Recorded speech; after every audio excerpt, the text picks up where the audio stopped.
எங்களை மாதிரி YouTube ரிவ்யூவர்ஸை சாட்டையார் அடிக்கிறீங்களா, support பண்ணுறீங்களா? அது ரெண்டுமே இருக்குது.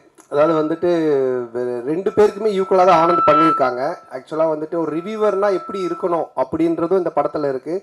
அதே மாதிரி ஆஸ் ஏ ஒரு ப்ரொடியூசர் டிரெக்டர்னா அவங்க எப்படி இருக்கணும் அப்படின்றதும் இதில் இருக்குது. ரெண்டுமே இருக்குது இதில். கண்டிப்பாக ஒரு பட்சமாக இந்த படம் இருக்கவே இருக்காது. படங்களில் நிறைய கானா பாடல்களுக்கு முக்கியத்துவம் கொடுக்குறீங்க. அதுக்கு என்ன காரணம்? அதுக்கு இந்த ஹீரோக்களில் நீங்கள் ஹீரோவாக ஆகிட்டீங்க, அந்த மாதிரி இந்த இன்ட்ரோடக்ஷன் சாங்ஸு அந்த மாதிரிலாம் நீங்கள் இம்பார்ட்டன்ஸ் கொடுக்காம மெயினாக கானா பாடலுக்கு முக்கியத்துவம் கொடுக்குறதுக்கு என்ன காரணம்?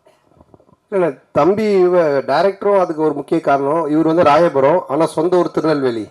அதனால பைல்வான் ரங்கநாதன் நடிக்க வச்சிருக்கான் படத்தில், அவங்க ஊருக்காரங்க அப்படின்னு சொல்லிட்டு. ஸோ அது மாதிரி அவங்க ராயபுரம். ஸோ இதுக்கு முன்னாடி நான் பண்ண கானா படம் பார்த்தீங்கன்னா ஜான்சன், அவன் வந்துட்டு வியாசார்பாடி. ஸோ இவங்க எல்லாருமே இன்புட்ஸ் கொடுக்கறதா, என்னோட இன்புட்ஸ்ன்னு கிடையாது. ஸோ அவங்க என்ன சொல்கிறாங்களோ அதை நம்ம கேட்டு பண்ணுறது தானே. அந்த பாரிஸ் அதுதான் அதில் ஃபுல்லாக கானா படம். ஆமாம், அந்த டைரக்டர் வந்துட்டு வியாசார்பாடி. ஸோ இவர் ராயபுரம். இன்னும் நான் வந்துட்டு இது மின்ட்டு தாண்டவே இல்லை.